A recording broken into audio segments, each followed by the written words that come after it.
إن الحمد لله نحمده ونستعينه ونستغفره ونعوذ بالله من شرور أنفسنا ومن سيئات أعمالنا من يهده الله فلا مضل له ومن يضلله فلا هادي له وأشهد أن لا إله إلا الله وحده لا شريك له وأشهد أن محمدا عبده ورسوله أرسله بالحق بشيرا ونذيرا وداعيا إلى الله بإذنه وسراجا منيرا. أما بعد فإن خير الحديث كتاب الله وخير الهدي هدي محمد صلى الله عليه وآله وسلم وشر الأمور محدثاتها كل محدثة بدعة وكل بدعة ضلال وكل ضلالة في النار. اللهم نعوذ بك من النار. فأعوذ بالله السميع العليم من الشيطان الرجيم. بسم الله الرحمن الرحيم. سبحان الذي أسرى بعبده ليلا من المسجد الحرام إلى المسجد الأقصى باركنا حوله لنريه من آياتنا إنه هو السميع العليم. وقال لا حي لا يموت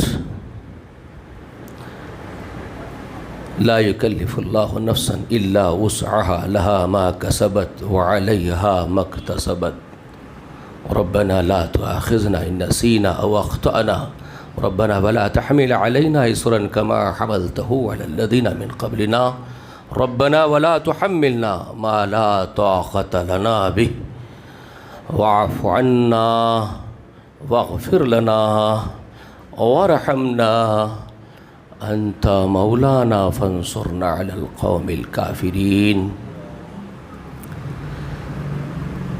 ہر قسم کی تعریف حمد و ثنا بڑائی و بزرگی اللہ جل جلالہ و جل شانہ کے لیے لائق ہے.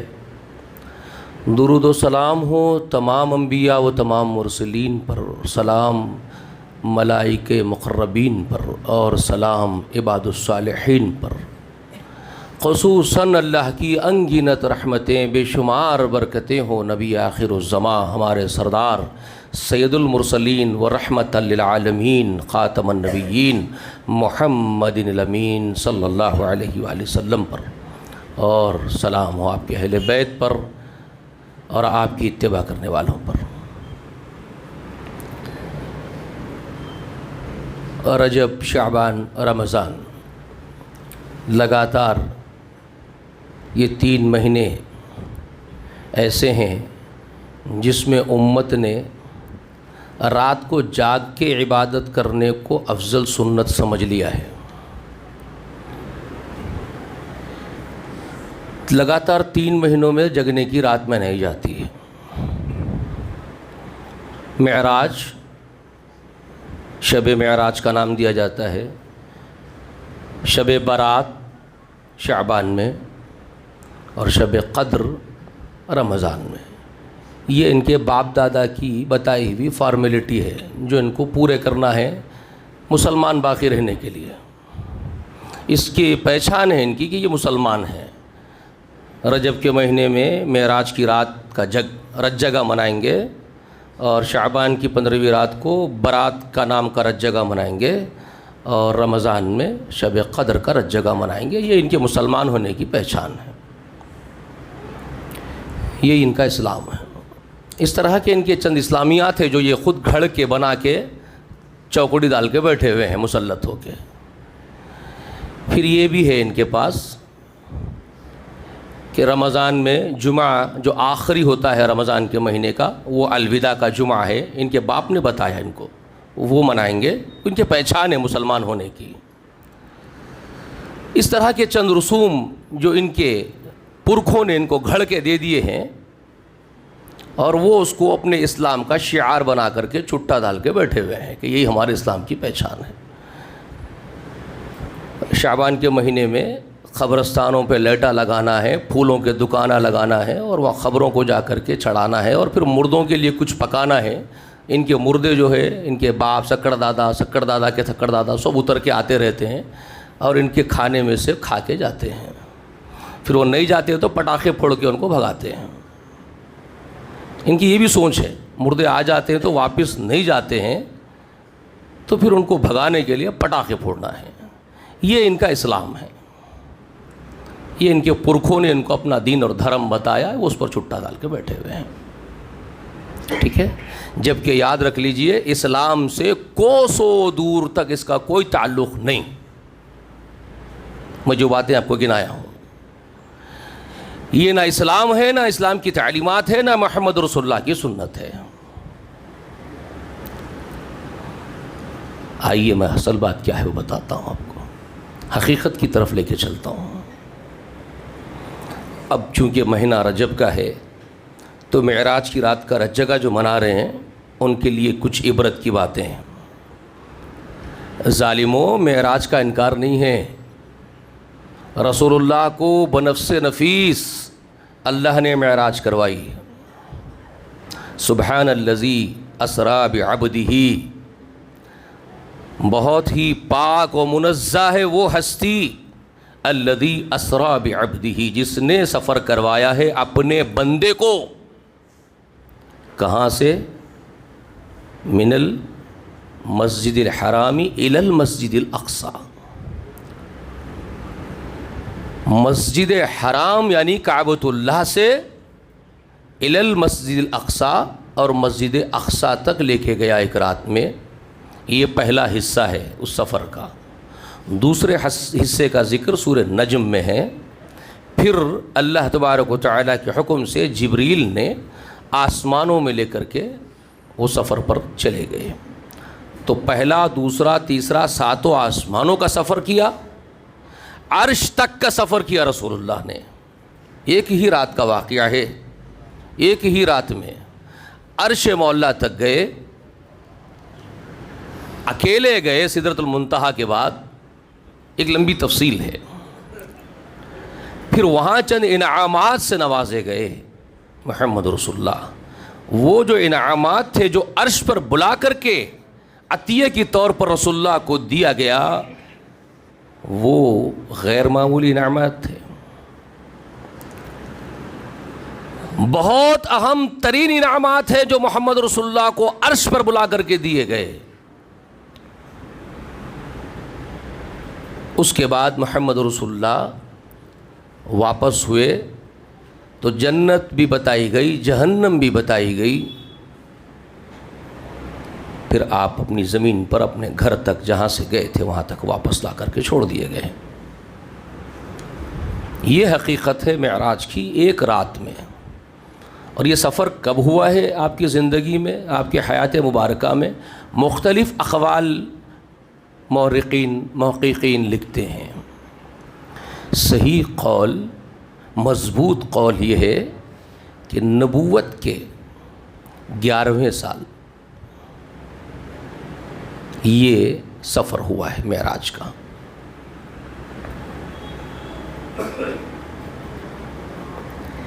معروف بات اس کے پیچھے یہ ہے دلیل کے طور پر, جس پر اتفاق ہے پورے محققین کا, وہ یہ ہے کہ حضرت خدیجہ رضی اللہ عنہا کے انتقال کے بعد معراج کی سفر پر رسول اللہ رخصت ہوئے ہیں. کیونکہ طائف کا سفر رسول اللہ نے خدیجہ کے انتقال کے بعد کیا. اس پر سب کا اتفاق ہے. رسول اللہ جو دعوت کے کام کے لیے طائف گئے, طائف کے سفر کا واقعہ حضرت خدیجہ کے انتقال کے بعد ہے. اس پر کسی کا اختلاف نہیں. اس لیے وہ سارے اقوال دھرے رہ جاتے ہیں جس میں یہ کہا جاتا ہے کہ نبوت کے 5ویں سال معراج ہوئی, 7ویں سال معراج ہوئی. سب دھرے رہ جاتے ہیں اقوال, کیونکہ یہ ایک بات جس پر اتفاق ہے سب کا, یہ سب کو کاٹ دیتی ہے. سب کا اتفاق اس بات پر ہے کہ خدیجہ کے انتقال, وفات کے بعد آپ طائف کو گئے, اس بات پر اتفاق ہے. اور اس بات پر اتفاق ہے کہ طائف سے لوٹتے ہی معراج کا سفر ہوا. تو کلیئر ہو جاتا ہے کہ طائف کے سفر سے لوٹے تو معراج ہوئی. تو اب دیکھنا ہوتا ہے کہ طائف کب گئے تھے, 5ویں 7ویں کون سے سال گئے تھے, 9ویں کون سے سال گئے تھے, یہ دیکھنا ہوتا ہے. تو طائف کب گئے تھے؟ تو پھر ایک اتفاق سب کا آتا ہے کہ حضرت خدیجہ کے انتقال کے بعد گئے تھے. اچھا یہاں اتفاق ہے تو اب ایک اور اتفاق دیکھنا پڑے گا کہ انتقال کب کر گئی تھی ہماری ماں. وہ عظیم و شان ہماری ماں جنتی تمام خواتین کی سردارہ ہوگی وہ انشاءاللہ. یہ ہمارا ایمان ہے. معمولی عورت نہیں ہے خدیجہ. ان کا نام آتا ہے تو جسم کے روم روم کانپ اٹھتے. اتنی بڑی قربانیاں دینے والی پہلی خاتون ہے وہ جس نے محمد رسول اللہ پر ایمان لا کر کے اللہ کے ایمان والے بندیوں میں نام لکھا ہے. سب سے پہلی. نہ کوئی مرد نہ کوئی عورت کوئی نہیں تھے محمد رسول اللہ کے بعد. پہلا مومن خود محمد صلی اللہ علیہ وسلم ہے. دوسری مومنہ حضرت خدیجہ ہے. ان کے بعد ہے تو سب کے سب سیدنا علی ہوں گے یا سیدنا زید بن حارث ہوں گے. بچے تھے اس وقت. دوستوں میں ابو بکر ہیں لیکن یہ سب بعد ہے خدیجہ کے. یاد رکھیے آپ ماں خدیجہ کا نمبر سب سے اوپر آئے گا ایمان والوں. وہ خاتون ہمیں معلوم ہی نہیں وہ کب انتقال کر گئیں. اتفاق ہے سب کا تاریخ لکھنے والوں کا. رسول اللہ کے اس قول کی وجہ سے جو احادیث کی کتب میں جمع ہو گیا صحیح سند کے ساتھ. کون سا قول ہے وہ؟ ھذا العام عام حزن. یہ جو سال ہے یہ غم کا سال ہے. رسول اللہ کا ایک ڈائلاگ ہے. یہ ایک غم بھرا درد بھرا رسول اللہ صلی اللہ علیہ وسلم کا جملہ تھا جو رسول اللہ نے اس سال کہا تھا کہ یہ سال میرے لیے نہیں بھلائے جانے والا سب سے بڑے میرے لیے غم پہنچانے والا مجھے غم کا سال ہے. یہ سال کہا رسول اللہ نے. اور وہ کس سال کو کہا تھا اس پر اتفاق ہے سب مورخین کا. نبوت کے 10ویں سال کو رسول اللہ نے یہ بات ارشاد فرمائی تھی کہ یہ سال غم کا ہے میرے لیے مجھے توڑ دینے والا ہے. کیوں کہا تھا ایسا جانتے ہیں؟ سب سے بڑی دھارس یہی تھی. پھسلی کا جوڑا رسول اللہ کے چٹان کی طرح کھڑی ہوئی تھی یہ بیوی. ہر غم میں ہر مصیبت میں اپنے شوہر کے ساتھ شالہ بشالہ کھڑی ہوئی تھی. یہ انتقال کر رہی تھی 10ویں سال نبوت کے. اور ایک اور چٹان ایک دھارس تھا ایک پہاڑ جیسا کھڑا ہوا چچا تھا. حضرت علی کے والد ابی طالب اتفاق سے وہ بھی اسی سال 10ویں حضرت خدیجہ کے بعد فوراً 4-6 مہینے میں وہ بھی چلے گئے. یہ دو مضبوط سیدھے اور بائیں ہاتھ اکھڑ گئے رسول اللہ کے. رسول اللہ بہت ٹوٹ گئے تھے اس سال. تب رسول اللہ نے یہ کہا تھا اپنے صحابہ سے یہ سال میرے لیے بہت غم کا سال ہے. 10واں سال تھا وہ نبوت کا. اس وقت آپ نے ارادہ کیا اس غم اور اندوہ کے عالم میں کہ اب میں یہاں سے سفر کر کے طائف کی طرف جاتا ہوں شاید وہاں سے کچھ دل کے سکون کا سامان میسر ہو. لیکن یہ کیا ہوتا ہے جانتے ہیں نا قدرت کا معاملہ کچھ عجیب ہوتا ہے اپنے بندوں کے ساتھ. قدرت جس کو چاہتی ہے اس کو بہت آزماتی ہے. یعنی اللہ رب کبریا کائنات کل کا بادشاہ جس سے بہت محبت کرتا ہے اس کو بڑی آزمائشوں میں ڈالتا ہے. اپنے خلیل کو اس نے پیش کیا دنیا والوں کے سامنے یہ میرا خلیل ہے میرے جگر کے قریب میرا رازدار دوست ہے ابراہیم. تو اس کی آزمائشیں بھی دیکھ لیجیے آپ. سب انبیاء کے اندر نمایاں آزمائشیں ہیں ابراہیم کی چھوٹی کی آزمائشیں ہیں. اسی لیے تو مقام کہاں تھا ان کا معراج کی رات میں جب رسول اللہ چڑھ رہے تھے اوپر دیکھے کہاں تھے.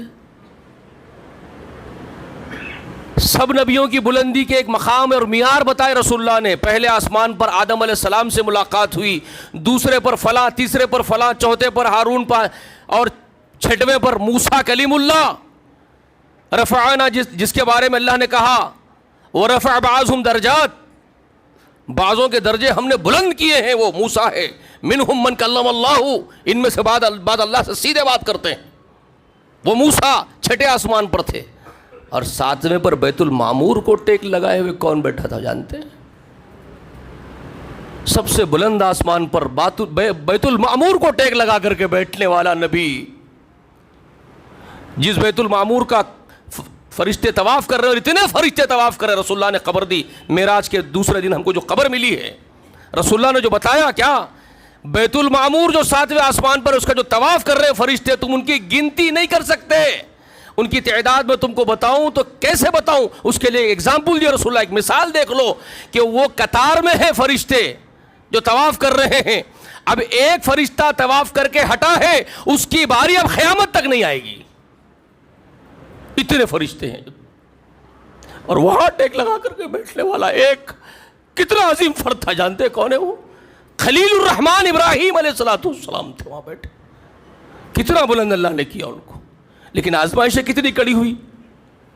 اب ابراہیم و اسماعیل کا بیٹا جو سب نبیوں کے لیے امام بنانے کے لیے مقدر میں چن کے رکھا گیا ہے, اللہ کی تقدیر میں ہے وہ سب سے بلند مقام والے محمد صلی اللہ علیہ وسلم. اللہ نے ان کو بھی تو بہت آزمایا نا, کتنی بڑی بڑی آزمائشوں میں ڈالا. دل چھلنی ہو گیا ہے بیوی حضرت خدیجہ کے اور اب چچا ابو طالب کے جانے کے بعد. آزمائشیں ہو رہی ہے. وہ آزمائشیں میں آپ کو کیا کیا بتاؤں. آپ لوگ ویسے میرے ہفتہ واری درس میں آتے نہیں ہیں, کچھ لوگ آتے ہیں ان کو ڈیٹیلنگز معلوم ہو رہی ہے, تفصیلات. بہت بڑی بڑی آزمائشیں تھیں. اس میں سے یہ بھی ایک آزمائش تھی. اس کے بعد آپ طائف کو گئے, طائف کا سفر بھی آپ کے لیے آزمائش تھا, وہ بھی آپ کا امتحان تھا ہی. جس طرح ابراہیم خلیل الرحمن کا امتحان تھا کہ اپنے لخت جگر کو ذبح کر دینا ہے. فلما اسلم وتلہ للجبین نادیناہ ان یا ابراہیم قد صدقت الرؤیا. یہ جو آزمائش تھی, انہ لبلاء مبین کہا جس کو, بے شک یہ کھلی ہوئی آزمائش ہے. وہی آزمائش اس طرح کی تھی محمد رسول اللہ کی. طائف کو گئے, سب الٹ ہو گیا. جو امید لے کے گئے تھے ساری چوپٹ ہو گئی. ایمان تو کوئی نہیں لایا, دل کا دھارس تو کوئی نہیں بنا, لیکن الٹا وبال جان بن گئے وہ لوگ. اتنی اذیت پہنچائی رسول اللہ کو طائف میں, طائف والوں نے, جس کا کوئی آپ کے لیے ورڈنگز نہیں ہے بیان کرنے کے لیے. سب سے عزت والے کائنات کے محمد رسول اللہ کے ساتھ جو ہوا, ہم لوگ ذری سی ہمارے ساتھ کوئی اگر بدتمیزی کر دیتا ہے تو ہمارے اندر بدلے اور انتقام کے لاوے پھوٹ پڑتے ہیں, آگ کے لاوے پھوٹتے ہمارے اندر. کئی طریقے سے ہم لوگ اندر سوچتے ہیں کہ اس کو میں کس طرح ختم کر دوں, اس کو کس طرح سے بدلا انتقام لوں میں. اپنی عزت کی اتنی پرواہ ہوتی ہے.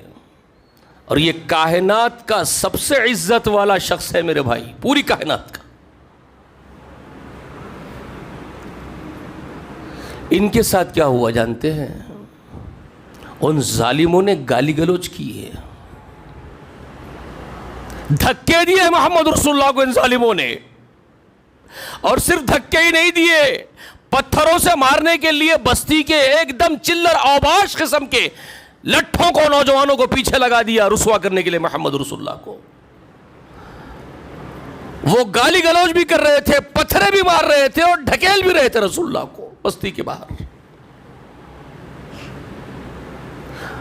آپ سوچ نہیں سکتے, پتھرے مار رہے تھے تو سر سے جو خون نکلتا تھا, جسم کے ہر جگہ سے خون کے فوارے پھوٹتے تھے, نکیلے پتھرے مارتے تھے بڑے بڑے. غنودگی آتی تھی خون نکلنے سے رسول اللہ کو, رسول اللہ غنودگی سے بے ہوشی کے عالم میں گر جاتے. تو وہ ظالم نوجوان ڈٹھے آپ کے بغل میں ہاتھ دے کے آپ کو اٹھا کے کھڑا کر کے ڈھکیل رہے تھے اس بے ہوشی کا.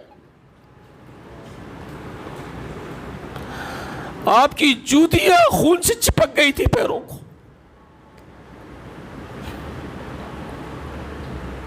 سوچ نہیں سکتے آپ.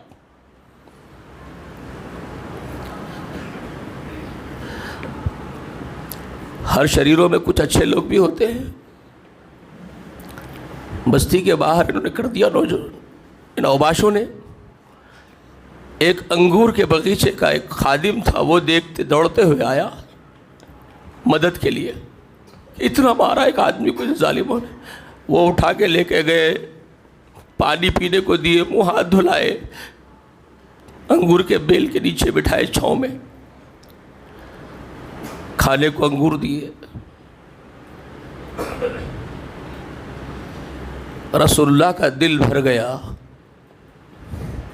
اس وقت رسول اللہ کے جو دعائیہ الفاظ کتابوں میں ہیں لکھے ہوئے، وہ جب آپ پڑھتے ہیں نا، آپ کا کلیجہ منہ کو آ جاتا ہے میرے بھائی۔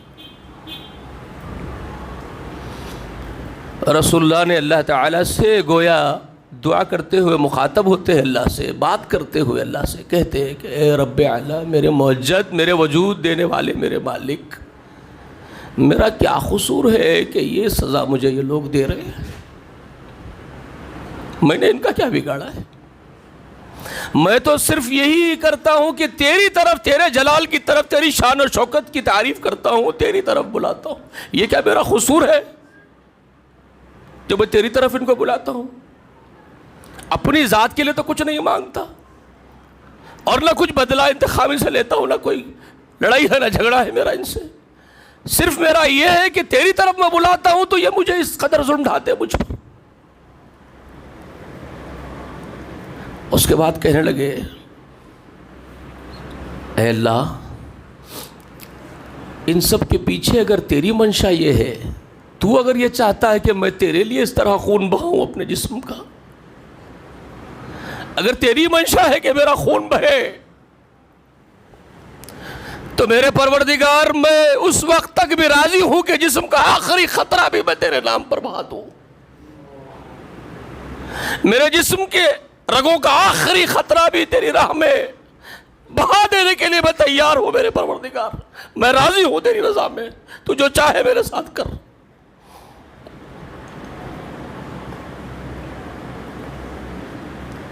ناصیتی بیدک مادن فی حکمک قضاؤک، یہ جو ڈائلاگس ہے رسول اللہ کے آپ دعاؤں میں پڑھتے ہیں نا، یہ صرف بولنے کے نہیں تھے، کر کے دکھائے تھے رسول اللہ نے۔ ناصیتی بیدک، میری پیشانی تیرے ہاتھ میں ہے مولا، میرے پیشانی تیرے ہاتھ میں ہے، تو چاہے جھکا اٹھا۔ مادن فی حکمک، میرے نس نس میں، روم روم میں تیرا حکم جاری ہے میرے پروردگار، میرا ہر روم، ہر نس، ہر رگ تیرے حکم کے غلام و تابع ہے، جو چاہے کر۔ عدل فی قضاؤک، عدل فی قضاؤک، تیرا ہر فیصلہ میرے لیے عدل و انصاف ہوگا، تو جو چاہے فیصلہ کر میرے لیے، تجھے اختیار۔ یہ کر کے دکھایا محمد رسول اللہ نے۔ جب یہ الفاظ محمد رسول اللہ کے حلق سے نکلے، سوچو، یہ تو باپ ابراہیم کا انداز ہے نا، اے اللہ ہر چیز مانگ لے مجھ سے، میں تیرے راہ میں قربان کر لے تیار ہوں، لخت جگر مانگ لے وہ بھی ذبح کر دوں گا۔ محمد وہی بات کہہ رہے ہیں کہ رگ کا ایک ایک قطرہ تیری راہ میں بہا دوں گا۔ تب جا کر کے معراج ہوئی ہے۔ معراج کو کیا سمجھ رہے ہیں؟ تب جا کر کے معراج ہوئی ہے بھائی، جب اس بلندی پر پہنچ گئے محمد صلی اللہ علیہ وآلہ وسلم، اس بلندی پر گئے، قربانیوں کی، اظہار کی، برداشت کی اس چوٹی پر فائز ہوئے، تب اللہ نے کہا کہ تیری بلندی یہاں نہیں محمد، تیری بلندی عرش تک ہے۔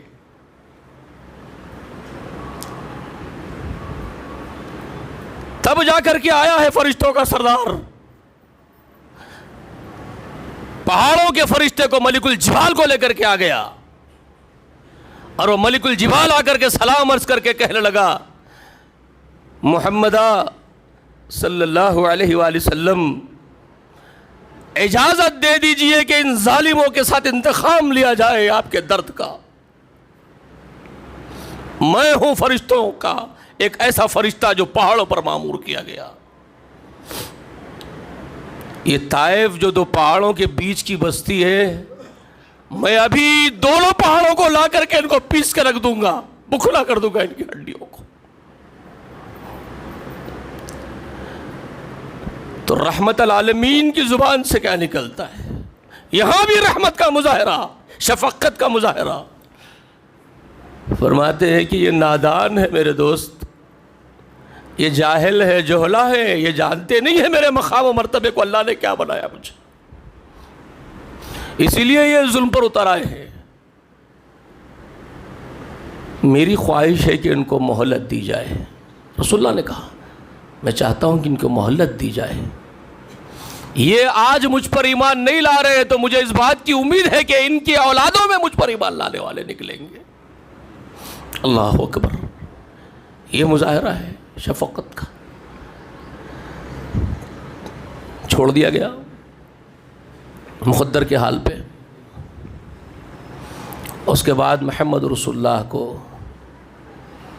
غالباً مطعم بن عدی تھا، جو شریف آدمی تھا، مشرکوں میں کا، قرارداد بھی پھاڑنے میں اسی کا ہاتھ تھا۔ سوشلی بائیکاٹ جو 3 سال شعبہ ابی طالب کی گھاٹی میں محصور کر دیے گئے تھے نا، وہ جو ایک قرارداد لکھ کے کعبے پہ لٹکائے تھے، یہی شریف آدمی تھا جس نے اس کے لیے ایک مہم چلائی تھی۔ بھوکے تو نہیں مار سکتے بنو ہاشم کو، تو خیر کے جذبے ہر قوم کے لوگوں میں ہوتے میرے بھائی، یہ نہیں سمجھنا کہ سب قوم کے لوگ شریر ہی ہوتے ہیں۔ ہم نادان ہیں، ہم نہیں سمجھتے خیر خواہوں کو۔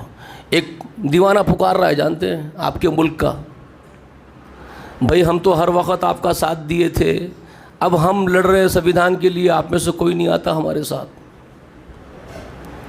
لیکن یہ بے غیرت مردے ہیں نا، یہ مردے کب زندے ہوں گے؟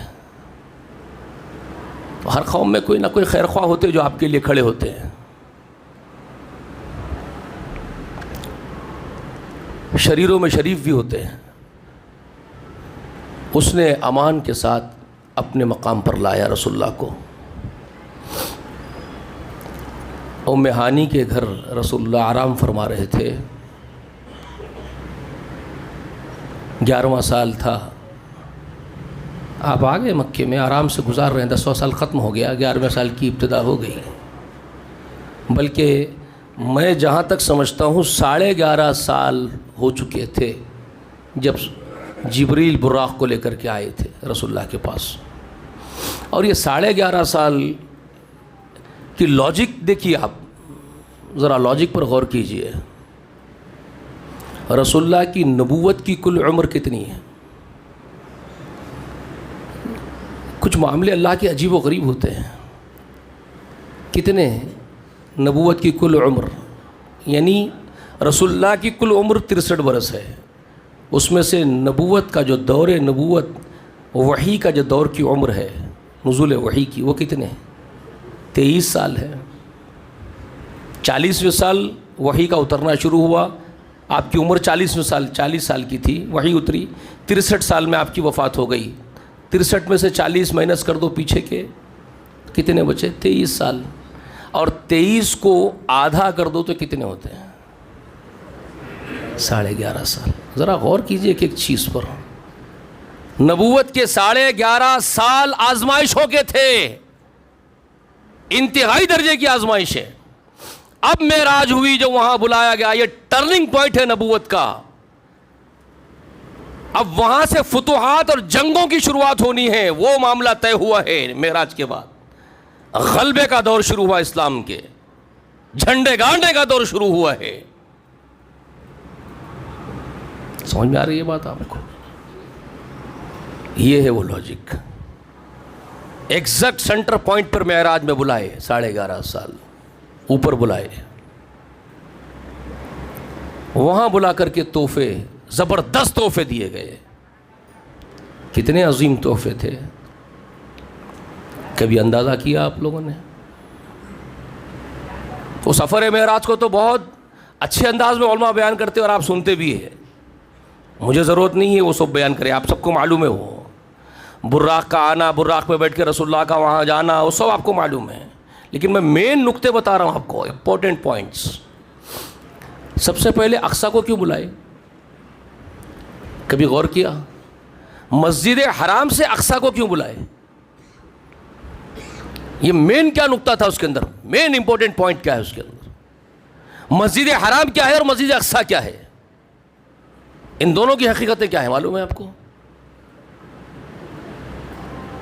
مسجد حرام توحید کا مرکز ہے، آدم ذات کے لیے، تمام جن اور انس کے لیے، روز اول سے ہی بنایا گیا.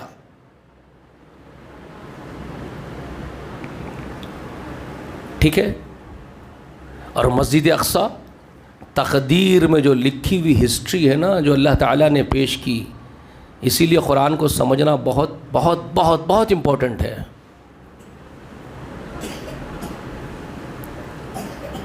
والعصر ان الانسان لفی خسر کے بارے میں جو تدبر کر کے امام شافعی کہتے ہیں، امام شافعی کا قول ہے پورا قرآن نہیں اتر کے صرف یہ ایک سورت اتر جاتی حجت پوری ہو جاتی ہے. اتنی گہرائی ہے اس کے اندر. زمانے کی قسم، یعنی ہر زمانے کو سامنے لا کر رکھ دیا، ہسٹری کو، پوری ہسٹری، پورا اتہاس سامنے رکھ دیا گیا آپ کے. مسجد اقصی اتہاس میں اگر آپ پڑھتے ہیں تو کون بناتا ہے، کس کا مرکز ہے؟ خلیل الرحمن کی یادیں تازہ کرتی ہے مسجد اقصی.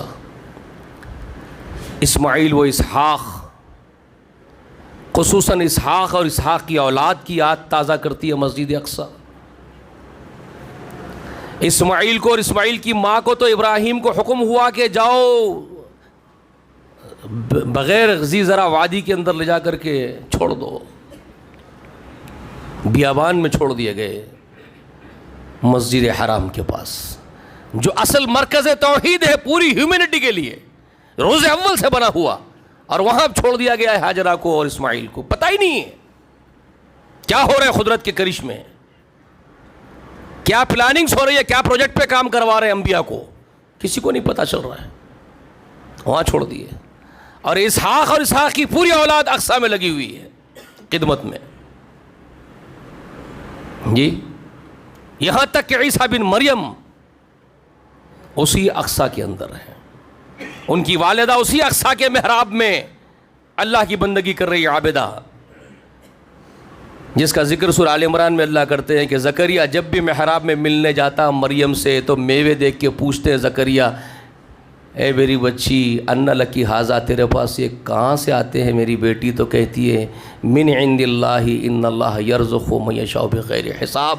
اب قالو جان یہ آتے ہیں اللہ کے یہاں سے اور جس کو چاہتا ہے بے شمار روزی کھلاتا ہے میرا رب. یہ وہ بیٹی چھوٹی سی مریم کے ایمان کو دیکھ کر کے ان کا ایمان جوش مارتا ہے. میری بچی کا یہ جملہ ہے اللہ جس کو چاہتا ہے بے شمار روزی دیتا ہے، بے موسم رزق کھلاتا ہے. اگر میں بوڑھا میری بیوی بانجھ ہے تو کیا ہوا، میرے رب کو تو اسباب کی ضرورت نہیں ہے، جیسے کہ مریم کہہ رہی ہے. بات صحیح ہے مریم کی. یہ آ کر کے کھڑے ہو گئے مصلی پہ، پروردگار میں بوڑھا میری بیوی بانجھ، اس سے کیا فرق پڑتا ہے، تجھے کیا فرق پڑتا ہے؟ تو اگر دینے پہ آئے تو بے موسم مریم کو پھل دیتا ہے تو تو بانجھ عورت سے بچہ بھی پیدا کر سکتا ہے. تو یہ وہ واقعات ہیں، یہ مسجد اقصی کے واقعات ہیں. وہاں انبیاء لگے ہوئے ہیں. اسماعیل کا بیٹا پیدا ہوا اسی خانہ کعبہ کے مسجد حرام کے پاس جس کے لیے اسماعیل نے دعا کی اور ابراہیم نے دعا کی. کیا ربنا بعث فیہم رسولا منہم یتلو علیہم آیاتک ویعلمہم الکتاب والحکمت.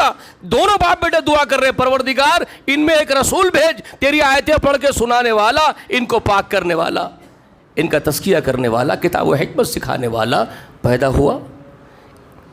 ابراہیم وہ اسماعیل کی دعا کے 3000 سے زائد سال گزر گئے، 4000 سال کم و پیش. اور جب یہ محمد پیدا ہوئے اور پھر اللہ نے مکے والوں پر احسان جتایا، کما ارسلنا فیکم رسولا منکم یتلو علیکم آیاتی ویزکیکم ویعلمکم الکتاب والحکمت. احسان جتایا اپنا، جیسے کہ ہم نے میں اللہ تمہارے بیچ میں تمہارے ہی اندر سے ایک پیغمبر تمہارے بیچ میں بھیج رہا ہوں جو اسماعیل اور ابراہیم کی دعا کا ثمرہ ہے، جو میری آیتیں تم کو سناتا ہے. قرآن ہے، یہ قرآن سمجھنے کی ہے ایک ایک چیز، لیکن ہم تدبر کریں تب نہ پڑھ لے پڑے. قرآن کو سمجھ کے پڑھتے کون ہیں؟ یہ پیدا ہوئے محمد صلی اللہ علیہ وسلم. ان کے باپ ابراہیم کی دعاؤں میں ایک دعا یاد ہے آپ کو؟ جب سب سے بڑی قربانی دی ابراہیم نے لخت جگر کو ذبح کر کے، جی یاد ہے کسی کو؟ قرآن کیا کہتا ہے اس کے بارے میں؟ جی ابراہیم کو اس کے رب نے کئی طرح کی آزمائشوں میں ڈالا تو ابراہیم ہر آزمائش میں پورا اترا. تو قالا کہا اللہ رب العالمین نے انی جاعلک للناس اماما، میں تجھے پورے انسانوں کا امام بناتا ہوں اے ابراہیم. تو کیا پوچھا تھا ابراہیم نے؟ قالا ومن ذریتی، پروردگار کیا یہ تیرا وعدہ میری اولاد کے ساتھ بھی ہوگا کہ پوری انسانیت کی امامت اسی کو ملے؟ میری اولاد میں سے کوئی ہوگا ایسا؟ میری اولاد کے لیے بھی یہ وعدہ ہے؟ تو کیا کہا تھا رب العالمین نے ابراہیم سے؟ قالا لا ینال احد الظالمین، میرا عہد ظالموں کے ساتھ وابستہ نہیں ہوگا ابراہیم. مطلب ایک کلیئر کر دیا کہ تمہاری اولاد میں ظالم بھی ہوں گے اور اس وقت میرا وعدہ ظالموں سے نہیں رہے گا. وہ کون سا وقت ہوگا؟ کون سا وقت ہوگا جب اولاد میں سے ظالم ہو جائیں گے تو وہ امامت کا وعدہ ان ظالموں سے باقی نہیں رہے گا. کب؟ کون سا ظلم ہے وہ؟ کس ظلم کی طرف اشارہ ہے وہ؟ ہے ان الشرک لظلم عظیم، قرآن کہتا ہے یقیناً شرک ظلم عظیم ہے. اور یہ ابراہیم کی اولاد آل اسحاق اس ظلم پر کب اتر آئے؟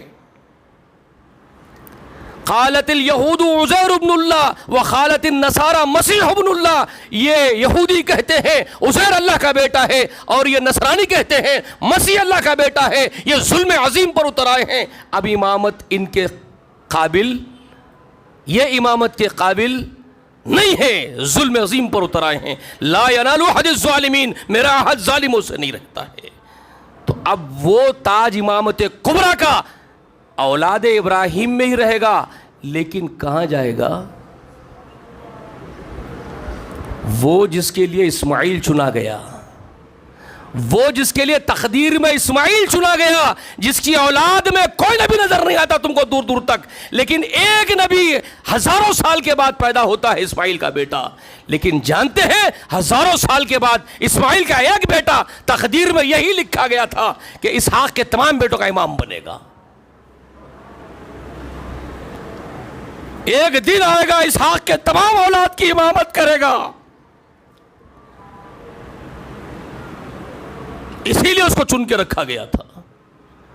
وہ وقت تھا یہ طائف کے بعد کا وقت. سب سے بڑی آزمائش محمد کی ہوئی صلی اللہ علیہ وسلم کی.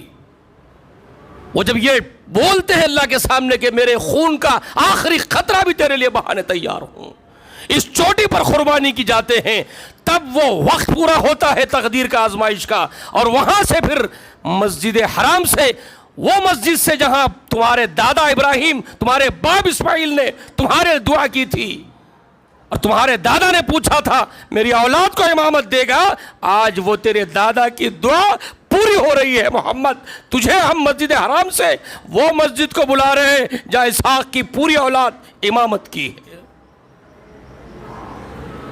سمجھ میں آئی بات آپ کو؟ وہاں سے وہاں بلائے، مسجد حرام سے اقصیٰ کو. کیا ہوا وہاں پر؟ لچھے دار باتیں کرنے کے لیے تقریریں اچھی ہے آپ کی، کبھی غور بھی کی ہے کہ ایک بات کے اوپر؟ وہاں بلائے، صفیں باندھی جا رہی ہے، ان نون پرسنالٹیز آ گئی. رسول اللہ نہیں جانتے کسی کو، سب اجنبی ہے رسول اللہ کے لیے، کیونکہ چہرے کسی کے نہیں دیکھے تھے. یہ زمانہ تھوڑی تھا آپ کا انٹرنیٹ کا، فوٹوگرافی کا، کہ تصویریں لٹک رہی ہے. انبیاء کی تصویریں ہوتی ہے کیا جو دیکھیں گے رسول اللہ اور پہچانیں گے ان کو یہ فلاں نبی ہے؟ کسی کو نہیں جانتے. لیکن صفیں کھچا کھچ بھر گئی، پوری مسجد بھر گئی، پتہ نہیں کہاں تک چلے گئے لوگ. اور رسول اللہ کے اوپر خوف طاری ہو رہا ہے. یہ کیا ہو رہا ہے؟ ایک نئی چیز ہو رہی ہے نا. جبریل کے ساتھ پہلی صف میں کھڑے ہوئے ہیں. جبریل پہلے کھڑے ہو گئے رسول اللہ کو لے کر کے اور پیچھے صفیں لگ گئی. اب محمد رسول اللہ بھی مرعوب ہوئے جا رہے ہیں ماحول کے اثرات سے، اور ادھر ادھر ٹک ٹکی لگا کر دیکھ رہے ہیں. رسول اللہ علیہ وسلم احادیث میں یہ جملے ہیں رسول اللہ کے، میں تعجب سے جبریل کو دیکھ رہا ہوں یہ کیا ہو رہا ہے، اور میں اس بات کے انتظار میں ہوں کہ کوئی بہت بڑے حضرت آئیں گے اب اتنی بڑی جماعت کو نماز پڑھانے کے لیے، تو کتنے بڑے رتبے والے امام ہوں گے وہ جو آئیں گے شاید. رسول اللہ یہ سوچ رہے ہیں کہ کون آئیں گے اب مصلی پر، اتنی بڑی جماعت کو نماز پڑھائیں گے. میں دیکھ رہا ہوں جبریل کو حیرت سے، تو جبریل میری طرف اشارہ کر کے کہہ رہے ہیں آپ کا ہے مصلی، وہ آپ جائیے نماز کے لیے. تو میں ڈرتے ہوئے مصلی پہ آیا ہوں. مجھ سے کہا گیا 2 رکعت نماز پڑھا دیجئے. میں نے نماز پڑھائی،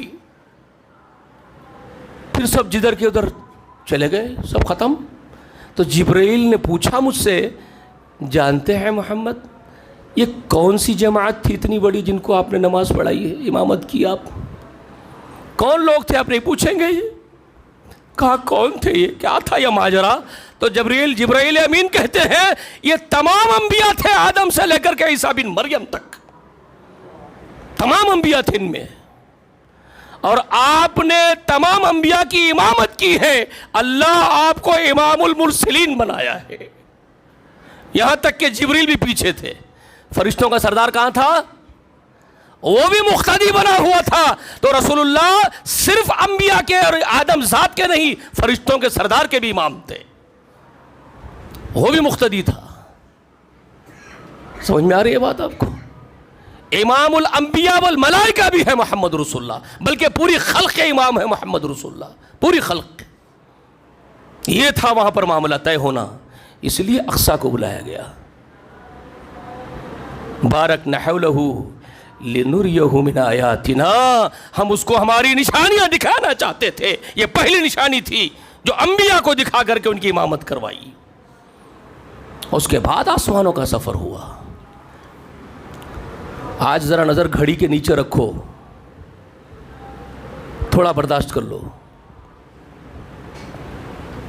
سمجھ میں آئی بات آپ لوگوں کو؟ اتنا بڑا مقام تھا. پھر یہاں سے اوپر لے کے چڑھے، درجے بتا دیے گئے. پہلے دوسرے تیسرے آسمان پر دیکھے نبیوں کو، موسیٰ کو دیکھے 6ویں آسمان پر ہے، یعنی بہت بلند ہے. 6 آسمان کا مطلب کوئی معمولی بات نہیں، بہت بلند مقام پر ہے. بڑے بڑے انبیاء و رسول ختم ہو گئے 6 آسمان جانے تک. یہاں تک کہ ہارون جو موسیٰ کے سگے بھائی ہیں، جو 7 کے رسول ہیں ان کے، وہ 4 آسمان پہ ملے تھے رسول اللہ سے. اور 6 پر تھے موسیٰ کلیم اللہ، جن کی خصوصیت کو قرآن بیان کرتا ہے. منہم من کلم اللہ، تلک الرسل فضلنا بعضهم علی بعض. یہ وہ رسول ہے کہ بعضوں کو بعضوں پر ہم نے فضیلت دی. فضیلت کا ذکر کر کے کہتے ہیں منہم من کلم اللہ، ان میں سے بالراست سیدھے اللہ سے بات کرنے والا بھی ہے، وہ موسیٰ ہے، بہت بڑے رتبے والا. لیکن ان کے بعد ایک ذکر آتا ہے ورفع بعضهم درجات، بعضوں کے درجے موسیٰ سے بھی اوپر ہے. وہ 2 شخصیتیں نمایاں ہوتی ہیں معراج کی رات میں، جو انفارمیشن مل رہی ہے آپ کو. ورفع بعضهم درجات میں موسیٰ کے اوپر کون تھے؟ ابراہیم تھے. معلوم ہوا کہ ابراہیم کا مقام بہت بلند ہے، لیکن وہاں سے اوپر 7ویں آسمان سے بھی اوپر اور کوئی ہے کیا؟ ہاں ہے. 7ویں آسمان سے اوپر جبریل لے کے چڑھے، سدرۃ المنتہا تک محمد رسول اللہ کے ساتھ گئے. سدرت کا نام ہی سدرۃ المنتہا ہے. منتہا کا مطلب جہاں انتہا ہوتی ہے. عرش پر جانے کے لیے اس کے آگے کسی کی مقدر میں نہیں ہے. وہ سب سے آخری مقام ہے منتہا جس کو کہا ہے، وہاں انتہا ہے، سب وہیں تک چڑھتے ہیں. مگر وہاں تک جانا ہر ایک کے بس کی بات نہیں ہے. منتہا تک وہ صرف جاتا ہے سردار فرشتوں کا اکیلا، اس کے نصیب میں تھی وہ بلندی. لیکن وہاں ساتھ ایک دوسرا بھی جڑ گیا جبریل کے، جو منتہا تک گیا. تو جبریل نے رشک کیا کہ میرا ہی مقام سب سے اونچا تھا انتہا تک، وہاں تک تو محمد ساتھ آ گئے. لیکن اب وہاں حکم یہ ہو رہا ہے کہ جبریل وہیں رک جا، تجھ سے بلند بھی ایک ہی ہے صرف جو تجھ سے بھی اوپر چڑھتا ہے. تو جبریل کہنے لگے یہاں میری انتہا ہے محمد، یہاں سے اوپر میرے مقدر نہیں ہے. مگر رشک ہو رہا ہے جبریل کو کہ یہاں سے آپ اکیلے اوپر جائیں گے، تنہے تنہا عرش تک جائیں گے. یہ ہے سب سے بڑی بلندی پوری مخلوقات کی، کائنات کی، جو محمد رسول اللہ کا شرف ہے. سدرہ کے آگے بھی گئے، عرش تک. عرش پر تحفے دیے گئے. تحفے کیا تھے؟ صرف پڑھ لیتے ہیں، کچھ نہیں معلوم. وہ لچھے دار باتیں بیان کرنے کے لیے بڑے مزے لے لے کے رات بھر پوری رات نکالتے رت جگہ کر کے. التحیات پڑھ کے سناتے ہیں، تحیات للہ والصلوات والطیبات یہ سناتے ہیں، مزے لیتے ہیں. مزے لینے کے لیے نہیں ہے رے بھائی، ایک ایک چیز پر غور کرو. استقبال ہوا محمد رسول اللہ کا عرش پر، سلام علیک ایھا النبی کے ساتھ تجھ پر سلام ہے میرے نبی محمد. عرش والے رب اعلیٰ وظیم سلامتی بھیج رہے ہیں. عرش پر بلائے گئے، لرزتے ہوئے رسول اللہ. احادیث میں پوری انفارمیشن سے، اور ایک حدیث کتاب میں نہیں ہے، کتب احادیث بھری ہوئی ہے اس واقعات سے. صرف یہ نہیں کہ امام بخاری نے لکھ دیا، امام مسلم نے لکھ دیا، نہیں، تمام محدثین نے لکھا ان واقعات کو. اکثر بیشتر مفسرین نے لکھے. رسول اللہ لرزتے ہوئے کانپتے ہوئے اوپر چڑھ رہے ہیں، خوف کے مارے، رعب طاری ہو رہا ہے آپ پر. رسول اللہ نے یہاں تک فرمایا کہ رب اعلیٰ وظیم کی اس لوح محفوظ میں تحریریں ہوتی جا رہی تھی، تحریریں ہو رہی ہے، کتاب میں کچھ لکھے جا رہے ہیں، تو قلم کے چلنے کی سرسراہٹ بھی میں سن رہا تھا. اللہ اکبر. قلم جو کاغذ پر چلتی ہے تو اس کی جو سرسراہٹ آتی ہے وہ بھی میں سن رہا تھا. اللہ اکبر. اور رب اعلیٰ وظیم سیدھے بالراست بات کر رہے ہیں، ہم کلام ہو رہے اللہ کے رسول سے، محمد رسول اللہ سے. اللہ کی ذاتی آواز محمد رسول اللہ نے سنی، اللہ نے اپنی ذاتی آواز میں باتیں کی محمد رسول اللہ سے. سوچو ذرا کیا مناظر ہوں گے. وہ رب اعلیٰ وظیم سے بالراز بات کر رہے ہیں. یہ شرف صرف ایک رسول کو حاصل تھا جو تر امتیاز تھا اس نبی کا، کہ اللہ نے ان سے بالراز اپنی ذاتی آواز میں گفتگو کی تھی. اس وجہ سے وہ ان کا تر امتیاز تھا. سیدنا کلیم اللہ علیہ السلام کا کوئی اس مقام پر نہیں تھا کہ بالراز اللہ نے جن سے بات کی ہو. لیکن یہ محمد وہ نبی ہے جن کو اللہ نے اس شرف سے بھی محروم نہیں کیا. اور فرق یہ ہے کہ ان کو تو زمین پہ ہی کھڑے کر کے ان سے بات کی تھی کلیم اللہ کو، لیکن محمد کا رتبہ تو اتنا اٹھا دیا کہ سیدھے عرش پر سامنے بٹھا کے بات، کھڑے کر کے بات کر رہا ہے. اللہ اکبر. اب بتائیے آپ کیا بلندی ہے. بلا کر کے بات کی، اور وہاں اللہ نے پھر تحفے نکال کر کے جو دیے ہیں، اللہ اکبر. کہا ایک تحفہ یہ ہے کہ تم جو امت کی بڑی فکر رکھتے ہو، بڑا تڑپتے ہو اپنی امت کے لیے نا، تو خوش ہو جاؤ، تمہاری امت کے لیے ایک تحفہ میں دے رہا ہوں. وہ یہ ہے کہ تمہاری امت کسی نیکی کرنے کا ارادہ کرے گی، ارادہ کرتے ہی نیکی ہم لکھ دیں گے اس کے مقدر میں. ارادہ کرتے ہی لکھ دیں گے، کرے یا نہ کرے. عمل کرنا نہیں کرنا بات کی بات ہے، نیت کرتے ہی ہم نیکی کا ارادہ کرتے ہی نیکی لکھ دیں گے. اگر وہ نیکی کر لیتا ہے ارادے کے بعد تو ہم اس کا اخلاص دیکھیں گے، جتنا اخلاص ہوگا اتنا درجہ بڑا بڑا کے لکھیں گے اس کی نیکیوں کا. ہم 10 گناہ تو منیمم طے کر دیتے ہیں، ایک نیکی کا حصہ 10 گناہ تو ہم دیں گے ہی آپ کے ہر امتی کو، لیکن اگر نیت خالص ہوگی تو ہم 700 درجے تک بڑھا سکتے ہیں. 10 گناہ تو دیں گے ہی دیں گے ایک نیکی کا، لیکن 700 حصے بھی بڑھا کے دے سکتے ہیں ہم، اور دیں گے آپ کی امت کو. یہ انعام ہوگا، خوش ہو گئے تم. اس کے بعد پوچھتے ہیں ابھی خوشی تمہاری اور باقی ہے محمد؟ تمہاری امت اگر برائی کرنے کی نیت کر لے، ارادہ کر لیں تو خوش ہو جاؤ. برائی کے محض ارادے پر ہم برائی نہیں لکھیں گے، ہم چھوٹ دیں گے اس کو عمل کرنے لے تک کی، برائی کر لینے تک کی چھوٹ دیں گے، محض ارادے پر برائی نہیں لکھیں گے ہم اس کی. لیکن جب وہ برائی کر لے گا تو ہم برائی کو ذرا بھی نہیں بڑھائیں گے، جتنا برائی کیے گا اتنا ہی لکھیں گے. ٹھیک؟ خوش ہو گئے آپ؟ رسول اللہ کے دل میں تو امنگیں جا مار رہی ہے، لہریں ہیں، کیا انعام دے رہے ہیں میری امت کو، بہت بڑا ہے. لیکن اللہ کہتے ہیں کہ نہیں، اسی پر اکتفا نہیں. 2 آیتیں عرش کے نیچے سے نکالے، قرآن مقدس کی عظیم الشان 2 آیتیں، عظیم الشان نشانیاں جو سورہ بقرہ میں رکھی گئی ہے، آمن الرسول سے لے کر کے آخر تک. رسول اللہ کی تعریف ہو رہی ہے. آمن الرسول بما انزل الیہ من ربہ، یہ محمد ہے جو سب سے پہلا مومن ہے جو اس کے رب نے اس کے اوپر نازل کیا، وہ اس پر ایمان لایا. تعریفوں کے پل باندھے جا رہے ہیں عرش پر. آمن الرسول بما انزل الیہ من ربہ. پھر صحابہ کی تعریفیں ہو رہی ہے، اصل ایمان والے وہ ہیں.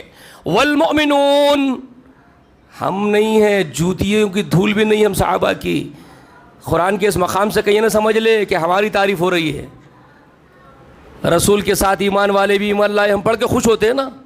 والذین آمنوا، ہم کیا کہتے ہیں؟ ہم بھی ہیں اس میں. ہم نہیں بابا، ہم اگر قدم پہ چل رہے ہیں ان کے تو طفیل میں آ جائیں گے، ورنہ وہ تعریف تو ابو بکر کی، پہلے میں بتایا نا آپ کو، خدیجہ کی تعریف ہو رہی ہے. اس کو اگر آپ سیکوینسی کے ساتھ سمجھیں گے، ترتیب کے ساتھ، تو یہ سمجھ لیجئے آمن الرسول بما انزل الیہ من ربہ والمؤمنون. والمؤمنون میں آ گئی، اور خدیجہ اور علی اور زید اور ابو بکر اور عشرہ مبشرہ اور مہاجرین انصار، یہ ہے وہ جن کی تعریف ہو رہی ہے. والمؤمنون کل آمن باللہ، یہ سب اللہ پر ایمان لانے والے جماعت کے لوگ ہیں. ہم ان کے نقش قدم پر جائیں گے تو ان کے طفیل میں اس زمرے میں آ جائیں گے. سمجھے آپ؟ یہ تعریفیں ہو گئی، ان کے جملے بیان کر دیے گئے کہ وہ لوگ کیا کہتے ہیں؟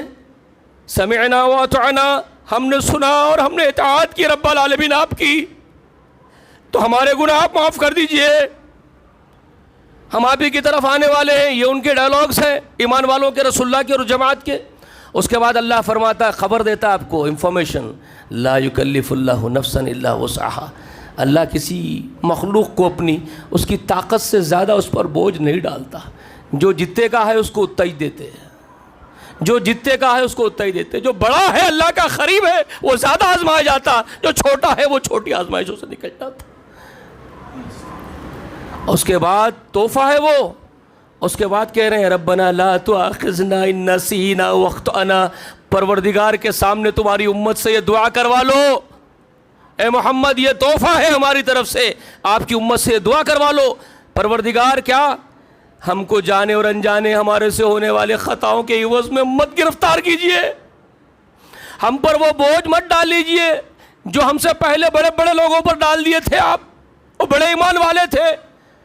ہم ابراہیم نہیں بن سکتے، ہم ایوب نہیں بن سکتے، ہم یونس نہیں بن سکتے، یوسف نہیں بن سکتے، ہم موسیٰ و عیسیٰ محمد نہیں بن سکتے. وَلَا تَحْمِلْ عَلَيْنَا إِصْرًا كَمَا حَمَلْتَهُ عَلَى الَّذِينَ مِنْ قَبْلِنَا وَلَا تُحَمِّلْنَا مَا لَا طَاقَةَ لَنَا بِهِ. ہم میں طاقت نہیں جس بوجھ کی، اللہ وہ بوجھ مت ڈالیے. یہ ہے انعام. کتنا بڑا انعام ہے، کبھی سوچے؟ وَاعْفُ عَنَّا وَاغْفِرْ لَنَا وَارْحَمْنَا، ہم کو معاف کر دیجئے، درگزر کر دیجئے، رحم کر دیجئے ہم پر. انت مولانا، آپ ہمارے بادشاہ، ہمارے مولا، ہمارے موجد، ہمارے مالک و خالق آپ ہیں. فانصرنا علی القوم الکافرین. آپ کے نافرمانوں کے مقابلے، اور سب سے بڑا نافرمان، پہلا نافرمان وہ بدبخت جو دشمن بنا ہوا آپ کا، اس کے ساتھ جتنے بھی ہیں نافرمان اللہ کے، ان سب کے مقابلے میں مدد آپ کیجئے، ہماری مدد آپ کیجئے ہماری. آپ تو اپنے رب سے مدد مانگتے ہی نہیں نا، آپ تو چاپلوسیاں کرتے پھرتے مخلوق کی، ان کی آؤ بھگت، ان کی آؤ بھگت، ان کی جھیلتے، ان کی جھیلتے. آپ کا تو ایمان ادھر ہے، آپ کا توکل کہاں ہے؟ فانصرنا علی القوم الکافرین کا جذبہ کہاں ہے آپ کے اندر؟ یہ تحفہ تھا اس رات میں. پھر ایک تحفہ تھا 50 نمازیں. 5 پڑھ رہے ہیں نا، 5 نہیں ہے، یہ کتنے ہیں معلوم ہے نا؟ اصول وہی یاد رکھ لیجئے، ایک نیکی کا حصہ 10 گنا. یہ 10 سے ملٹیپل کر رہے ہیں اللہ تعالیٰ ایک نیکی کو. یہ ہے وہ اصول اللہ کا، ہر نیکی کا بدلہ 10 گنا ہے. تو ایک نماز کا 10 گنا تو کتنے ہو گئے؟ 5 کے 5 دہے 50. تو رسول اللہ کو 50 نمازیں دیے. پھر اللہ ہی کے منشے کے ساتھ وہ کام ہو رہا ہے. محمد رسول اللہ رعب کی وجہ سے کچھ نہیں بول رہے، خاموش دبے ہوئے لے کے اتر گئے۔ تو پھر موسیٰ پوچھ رہے کیا دیے گئے، تو یہ سب بتائے، خوش ہو گئے، بولے مرحبا۔ لیکن یہ جو معاملہ 50 نمازوں کا ہے، میرا تجربہ ہے نہیں کرتے لوگ، آدم کے بیٹوں میں طاقت نہیں ہے، جائیے واپس کم کرا لیجئے۔ تو جبریل کو دیکھ رہے ہیں، کیا جا بھی سکتے ہیں واپس پھر سے؟ تو جبریل کہہ رہے ہیں بالکل جا سکتے ہیں، آپ کی مرضی ہے، جائیے آپ پھر سے۔ پھر اوپر گئے، 10 کم کر کے بھیجا دیا نیچے، پھر اترے، پھر موسیٰ کہہ رہے ارے یہ بھی نہیں ہو سکتا بھائی، پھر جائیے، پھر گئے، پھر 10 کم کر کے بھیجا دیے، پھر گئے، پھر 10 کم کر کے بھیجا دیے۔ آخر میں کہتے ہیں اب یہ بار بار محبوب کو بلا بھی رہے اس بہانے سے، ذرا آ تو صحیح، تیرا ملاپ سے دل نہیں بھر رہا ہے، پروردگار بھی چاہتا بار بار ملے، اور جا اور جا، ذرا دیکھو محبوب کا کیا معاملہ ہے عرش کے اوپر، بلا رہے ہیں پھر بھیج رہے ہیں۔ چاہتے تو پہلے ہی 5 کر دیتے، قاعدہ تو پہلے سے ہی بیان کر دیے تھے، ہر نیکی کا بدلہ 10 گنا ہے، وہ تو پہلے طے ہو گیا تھا، لیکن یہ بار بار بلانا چاہتے تھے اپنے حبیب کو، اپنے محبوب کو، بلا کے آخری بار کہتے ہیں یہ 5 ہے اصل میں محمد، یہ اصل 5 ہے، اجر اور ثواب 50 کا ہے، 10 سے ملٹیپل کر کے، بس یہ آخری ہے تیری امت کے لیے، چلے جاؤ۔ اب وہ اترے، 5 لے کر کے 50 کا اجر رکھتی ہے یہ۔ ہم کیا خاک 50 ادا کرتے تھے؟ اگر 50 رکھ دیتے ہمارے اوپر، ذرا سوچ لیجئے جی۔ تو یہ وہ طائف تحفے رسول اللہ جو لے کے آئے ہیں اس رات میں، ان کی قدر کرے کبھی؟ اللہ سے دعا ہے کہ کہنے سے سننے سے زیادہ عمل کرنے کی توفیق دے۔ بہت کچھ ہے، وقت بالکل اجازت نہیں دیتا اس کی۔ معافی چاہتا ہوں، 1 گھنٹہ ہو گیا، دل میں کچھ مت رکھیے، میں پہلے ہی بول دیا، آج تھوڑا سا رخصت کر کے کام لیجئے۔ اللہ سے دعا کیجئے کہ اللہ تعالی ہم سب کو کہنے سننے سے زیادہ عمل کی توفیق نصیب فرمائے۔ جب تک رکھے، ایمان پر رکھے، اسلام پر رکھے، وفات ہو تو ہمارا خاتمہ بالخیر ہو، آمین یا رب العالمین۔